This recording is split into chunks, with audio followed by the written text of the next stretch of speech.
Right now, with the U.S. inching towards a possible military strike against Syria, we're asking what the end game is. Should the U.S. get involved, and if so, what should our mission be? We'll hear from Congressman Eliot Engel. As the ranking member of the House Foreign Affairs Committee, he has been right at the heart of decision-making when it comes to Syria. We'll ask him, should Congress get a vote in all of this? And later, strikes have broken out across the country today as fast food workers call for higher wages.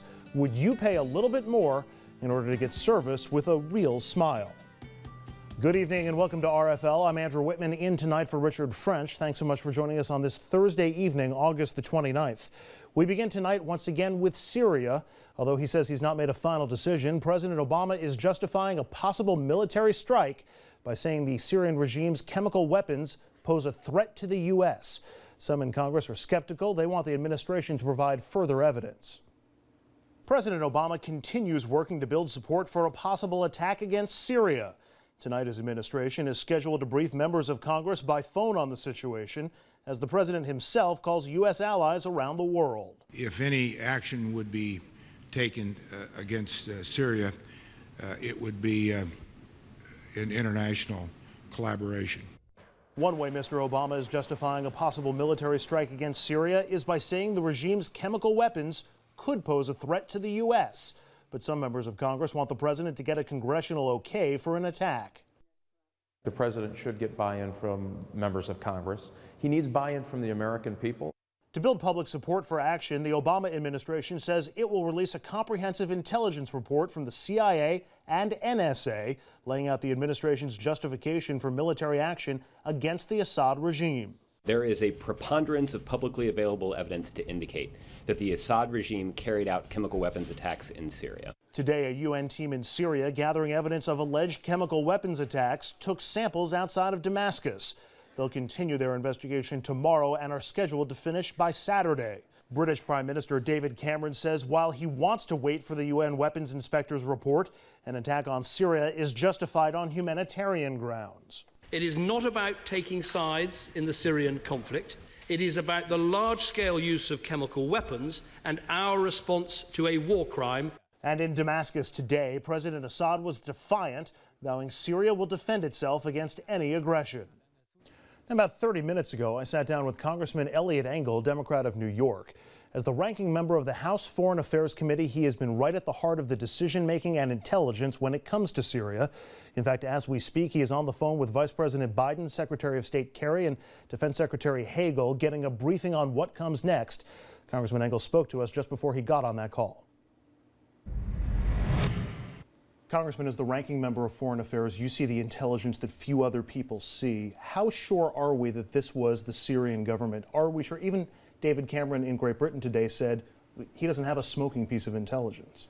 We're very sure. First of all, the Syrian government obstructed the international inspectors from coming in to inspect for 5 full days. If you have nothing to hide and you claim that you didn't do this, you would welcome inspectors coming in right away so that there would be no question as to who was culpable here. The fact that they obstructed the international inspectors, they wouldn't allow them in for 5 days, and there was adequate showing that there was some tampering of evidence, leads us no other conclusion than to say that Assad did this. Now, Assad, his forces are the only forces that have these kinds of chemical weapons. The others don't have them. So it's preposterous to think that Assad didn't use it. Now, it may take several days for the tests to come through and for everything to be played out. But you don't have to be a Rhodes Scholar to understand Assad did it. I have no doubt in my mind. Why would Assad do this, knowing what that would mean in terms of international reaction? Well, it might have been people in his army. It might have not been him per se, but it might have been this questions about his brother. There's questions about others. I think they miscalculated, quite frankly. I think if they knew that it would bring on this onslaught, perhaps they wouldn't have done it. But they've done it, and I think they need to pay the price for it. This is a war crime, and in the 21st century, we cannot allow these kinds of weapons to be used on a civilian population. If we attack in response to the chemical weapons and we find out later on that we're wrong, first of all, do you think that's a realistic possibility? And second of all, couldn't we do more damage in this situation than we're trying to fix? Look, there are only bad choices left in Syria. There are no good choices. I think the worst choice would be to do nothing. We could do nothing. We could just say, you know what, it's a civil war. Who cares?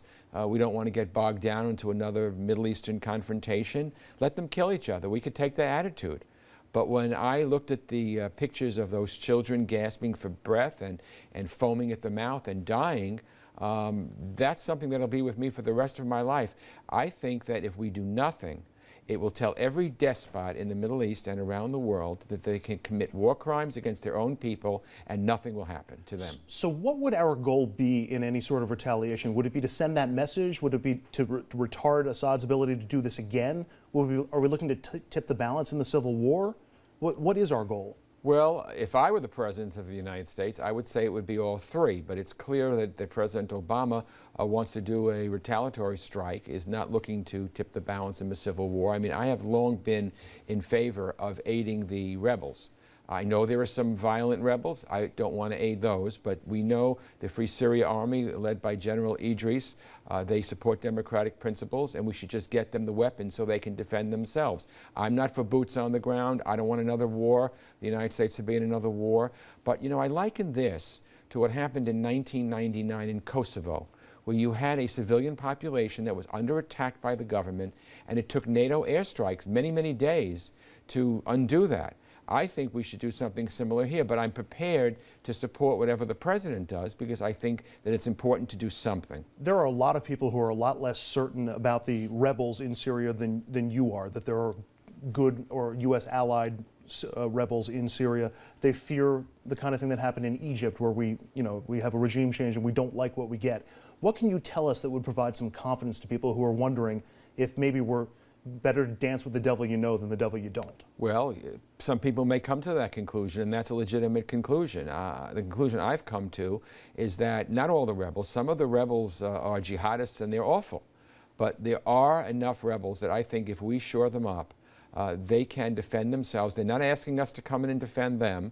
They just want the weaponry to defend themselves. And we can control how this plays out if that's what happens, if Assad goes? Well, we can control who gets the weapons, and then hopefully, you know, Assad was losing this civil war until about 2 months ago, when Hezbollah, who's a terrorist group, you can ask any Israeli about Hezbollah, they'll tell you what a terrorist group it is, under the encouragement and watchful eye and money of Iran, came across the border into Syria and is fighting on the side of Assad. So Assad has essentially become Iran's proxy in Syria. And I think at a time when we're telling Iran that we will not allow you to have a nuclear weapon, I think they're watching us very carefully to see how we react to this chemical weapon murder of innocent children. Most people seem to think that the U.S. is going to retaliate and not in the too distant future. That probably includes Assad in Syria. Is there any concern that we're telegraphing our move, letting him know, hey, we're not going to invade, this is going to be surgical strikes, giving them time to prepare, move resources out of the way, even put innocent people in harm's way? Sure, you can take that attitude, but you know what's happened with, no matter what the president does, there are people that criticize him. My Republican colleagues criticized him for months, saying he's doing nothing in Syria, he's feckless, he won't make a move, he won't take a stand. Now he's taking a stand, they're attacking him, saying, you know, you can't take this stand, you've got to come to Congress first, or you have to have proof that Assad really used these weapons. So he's damned if he does and he's damned if he doesn't. I'm glad we have a president who says that the United States is going to stand for something, and that is that we're not going to let children die or a civilian population die by weapons of mass destruction, chemical weapons that we know Assad has. I would prefer that we would couple that with degrading Assad and getting weapons to the Free Syria Army. I would like that too, but if we can't do that, at least let's let Assad understand that his behavior is unacceptable. Iran has already threatened Israel's safety if we act in Syria. There was even talk from the White House at the briefing today that, you know what, the chemical weapons in Syria could be a threat to the U.S. or U.S. interests. How much of a concern is that for you? How much should we be concerned? Well, it's a concern, but if the only thing you do with the concern is do nothing because you're afraid, you know, you play what ifs and you say, well, if we do this, what if this? Well, if we do nothing, then what if? I think the Israelis are quite capable of taking care of themselves. Israel has always said that it doesn't need anybody else to defend them. They are quite capable of defending themselves. I am one of the strongest supporters of Israel in the United States Congress, and I believe that the Israelis who live in a bad neighborhood are prepared for this or any other thing that might come their way. I think that Assad or Iran or any of those countries will think twice before they tangle with Israel. Israel knows what it needs to do, and I don't think any of those countries want to get in a battle with Israel. Reuters has a tracking poll measuring support for action against Syria. Right now it's 28 for, 42 against. So clearly the public's not necessarily sold on the U.S. taking action in Syria. Does the president have to sell this to the American public? Does he have to sell it to Congress? And do you think he will do both or either? Well, I think he'll try. But you don't conduct foreign policy by a public opinion poll.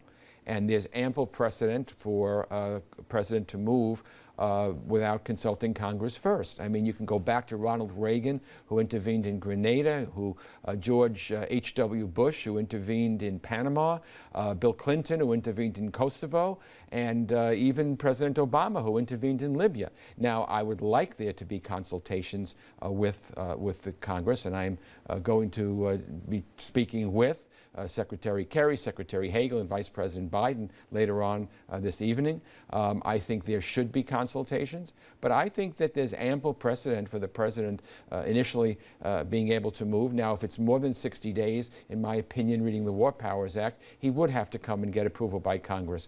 But not before then. I think there's ample precedent for a Congress, for a president to move alone initially.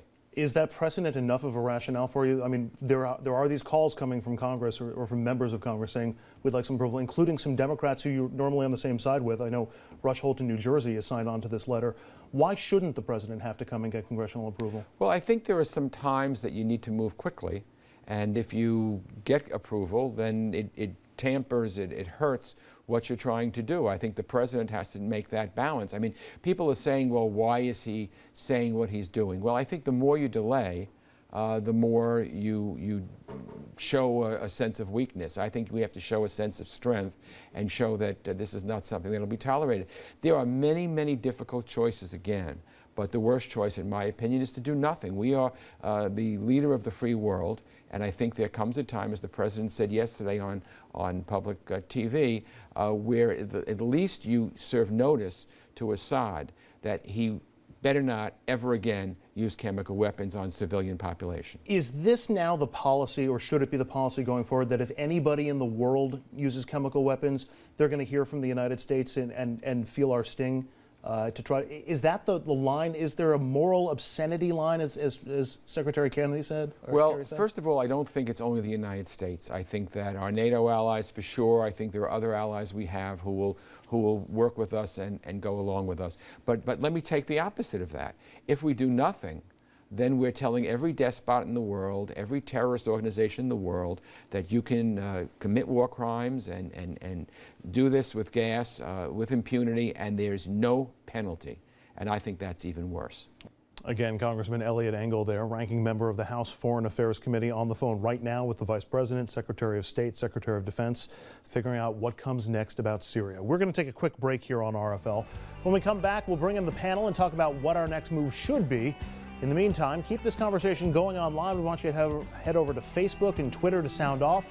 Should Congress get to vote on Syria? That is our question as RFL continues after a break. Stay with us.